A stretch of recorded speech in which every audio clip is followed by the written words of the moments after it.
Amen. So our gospel lesson this morning is the story of Jesus' transfiguration. Luke begins by telling us that Jesus and his three closest disciples, Peter, James, and John, they went up on the mountain to pray. You know, mountains, they're special places in the Bible, aren't they? They are places where people encounter God. Moses encountered God on Mount Sinai. And Elijah called down fire from heaven on Mount Carmel. And Jesus, he revealed his glory to his disciples on the Mount of Transfiguration. It has been on mountains that people experience grand and wonderful things. And as I thought about that, I wondered what our modern day equivalent might be. Where would we go? Where would we go to experience grand and wonderful things? You know, if I could, I might choose to ride the space on a rocket ship. I think that would be pretty cool, you know? I can't think of anything more exhilarating right now. Everything else in the world has basically been conquered, hasn't it? You know, that feeling you get when the spaceship started to vibrate as the engines ignited, being pushed back in your seat as the ship accelerates into space, and the wonders of weightlessness. And what about looking back at the big blue marble? I think that'd be pretty cool to see. But to be honest, I think I get the same kind of wonder when I see beautiful sunsets, or snow-capped mountains, or even a great big building. It just brings me to a sense of awe. You know, if I had the courage, which I don't, just so you know, I might be a steel worker, getting up on the top of skyscrapers, 50, 60, stories in the air, walking on steel beams. But that won't happen, okay? The Eiffel Tower at Kingston, you just can't do that one either. So, if I can do that with all the cages around, why would I know that?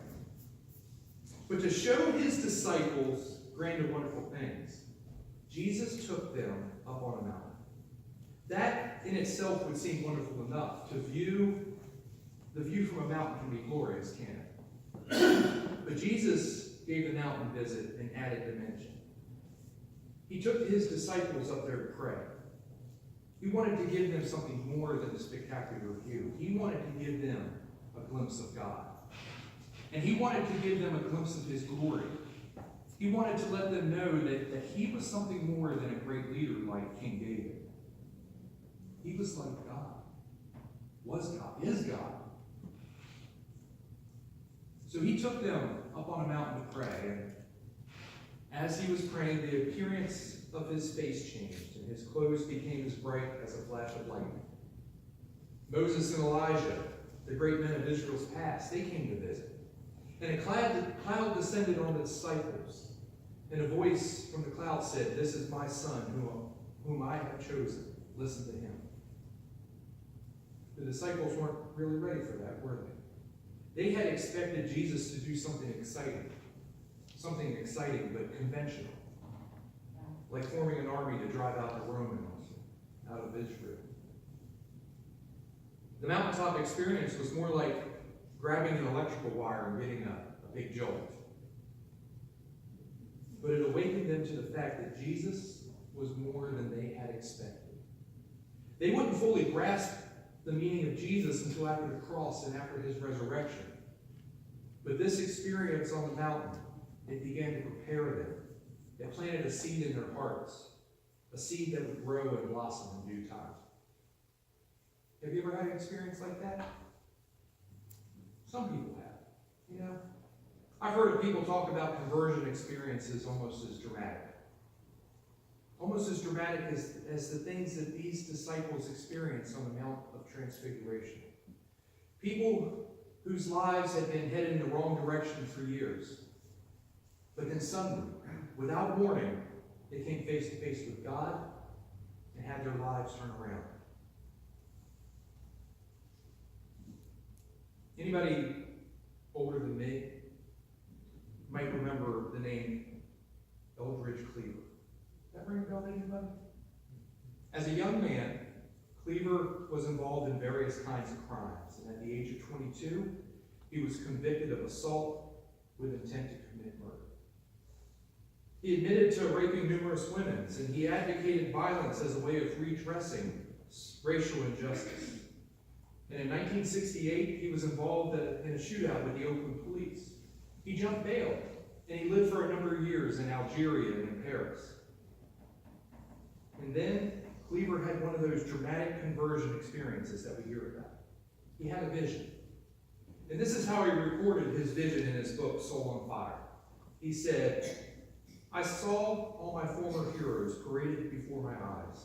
Fidel Castro, Mao Zedong, Karl Marx, Frederick Engels, passing in review, each one appearing for a moment of time and then dropping out of sight like fallen heroes. Finally, at the end of the procession, in dazzling, shimmering light, the image of Jesus Christ appeared." As a result of that vision, Cleaver became a Christian.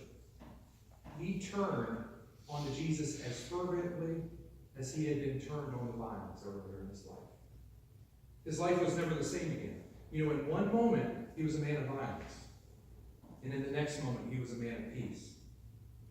Now, I mentioned Cleaver's story because his dramatic vision of Christ, it was so unexpected, so dramatic, so life-changing, and thus so like the experience of these three disciples on the Mount of Transfiguration. But you know, not many of us have that kind of dramatic vision, do we? The kind of sudden conversion. Most of us, we either grew up in the church, learning of Christ at our mother's knee, or we came by faith more deliberately, more slowly, over a period of time. The story of the Transfiguration, you know, it probably seems a bit peculiar. Something that has little or nothing to do with our own experiences in faith. But I thought it interesting that Jesus took these disciples up on that mountain to pray.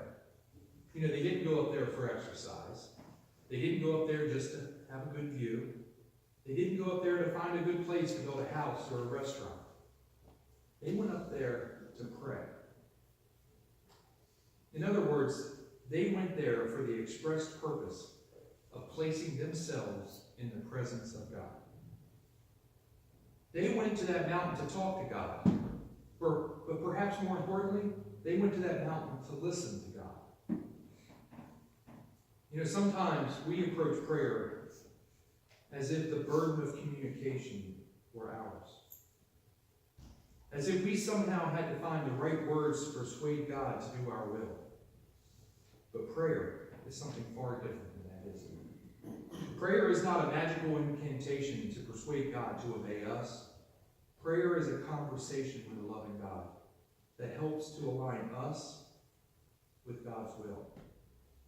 We, after all, are not the ones with the perfect plan, are we? God is. God doesn't need to learn from us. We need to learn from God.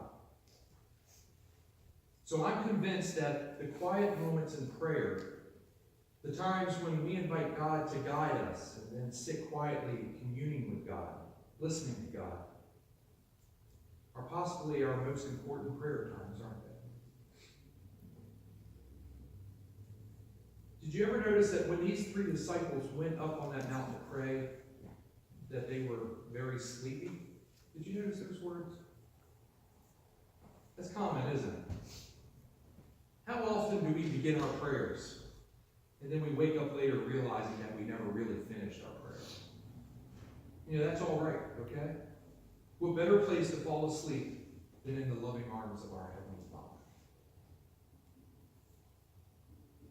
But these three disciples managed to stay awake and were rewarded with a glimpse of Christ's glory, weren't they?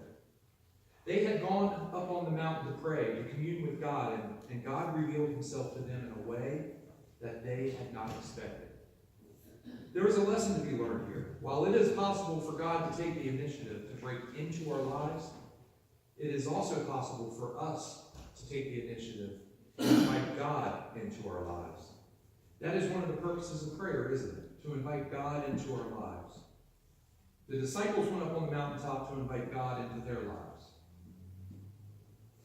Now, I'm reminded of this famous painting of Christ painted by Holman Hunt more than a century ago.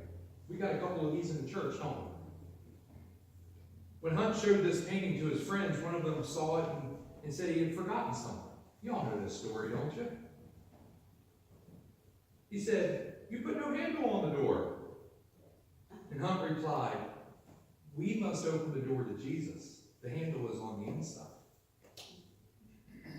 Whenever we think that God has somehow disappeared from our lives, we might take a moment and check the door to see if we had opened it up and invited him in.